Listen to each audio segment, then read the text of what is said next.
Alrighty, today's another day, and it's about this Lexus LS 460.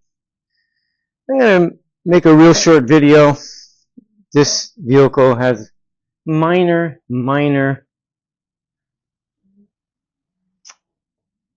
front bumper cover disruptions. A mishap on the person driving it. Pulled into a parking spot, and I believe there was a rebar sticking up past the point of the top of the concrete stop. So, beneath and pulled on the front bumper cover, which pulled the front left corner out. And, you know, there it is. It's out. Shouldn't take too long. I'm guesstimating in about an hour. I'm not going to do an hour video. It's going to be a short one. But the one observation I want to make on all cars, I worked on a lot of different vehicles, and I find it pretty interesting that whether foreign or domestic, they can put these little bumper stops as to where you can put the lift, and they put them, and they'll have them on the back end of most vehicles I've worked on. But the unusual part is they could take the time to put one on either side in the back, but they can't put any in the front. I don't get it.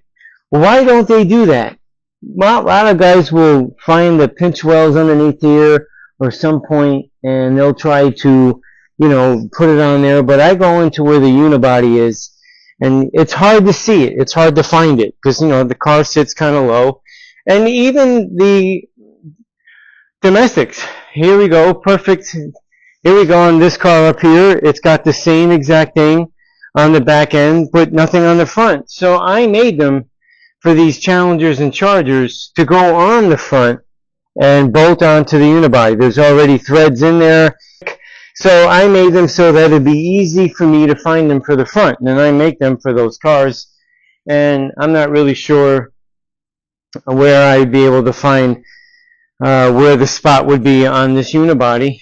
But Puss in Boots is looking. She's checking it out. She just got a little freaked out there, but she was checking it out for me. But I find that really odd. They could take the time to put them on the back of the cars, on all of them, most that I've ever worked on, but they can't put them on the front. I don't get it. It doesn't make any sense.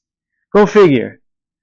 It's just incredible, the mindset of engineers on anything and everything. But we'll lift the car up a little bit more,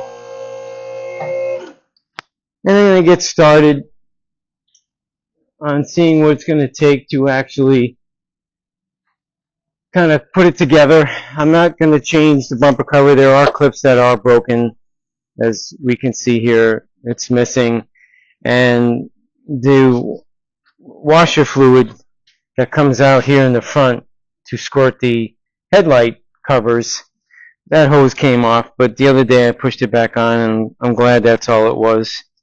But probably going to have to go higher.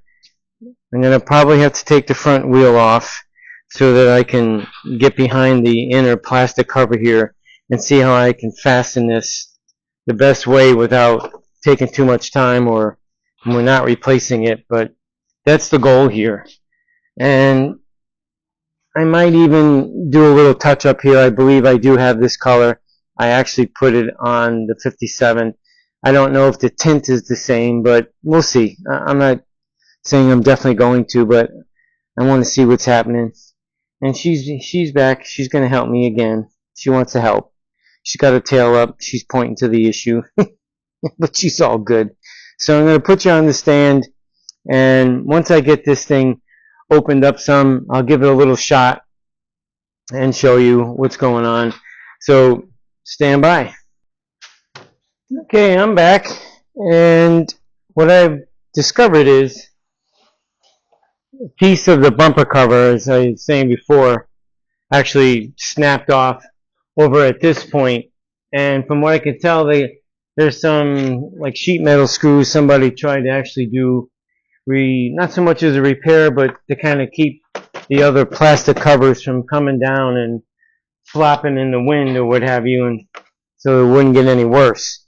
So what I came up with is I took a piece of sheet metal, a certain length, and I bent over the sides so that the structure of it would be pretty strong, and drilled a hole up into what's left of that piece I just showed you to come off, and I will fasten it up in here. And then once that happens, I can move this bottom end of this bumper cover in and put another fastener in its place where the one that broke off came out of. And then I'll be able to do the same thing, and it'll keep the cover, the front bumper cover, in where it belongs, and also be attached where it used to be attached once upon a time, and kind of keep it together.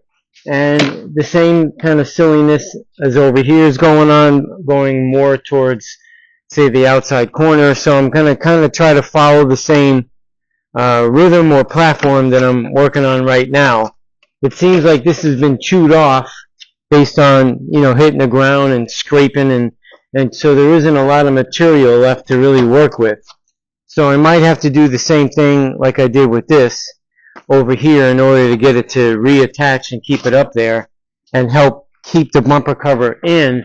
So as it comes in, this top part up here will go up and hopefully reattach to the actual fender. So that's what I'm doing. I figured I'd show this before I actually put it on there. And I'm going to do the same concept all the way through. And then when I get to the top corner over there, we'll chime back in. So stand by. Okay, I'm back. And I put the extra piece in there, one in there. And as you can see, she's sturdy. Nice and solid. It's what I was going for. Now I'm going to work on the far outside corner here and reattaching that, and possibility this over here. It's missing a lot of material on this plastic, so I don't know what I'm really going to be able to do in this corner. But if I can get it to reattach up here comfortably, she'll be fine. So stand by, I'll be back. Okay, now you can see the hardware is back. Got some new stuff in here I was talking about. And actually, by doing that, it brought this pretty much right back up to where it belongs, with just doing all the bottom end. And I gotta tell you, this baby is pretty solid down here.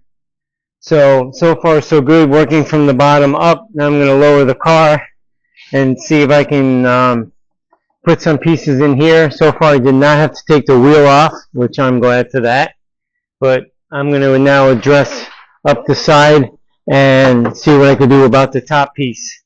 So hang in there, hang tight, I'll be back. Okay, it is done, and I'm showing the right side, give you a comparison. Now here's the left side, which looks exactly the same. That's right. I got it nice and solid. Looks like it never happened. Couple of, put the screws back in there. Well, this one didn't have a screw in it. It has some kind of plastic rivet. Got rid of that silliness. Those things are useless. So that's back in there. That's nice and tight. Yep, won't lose it this time. I did clean up a scuff mark that was over here in this corner.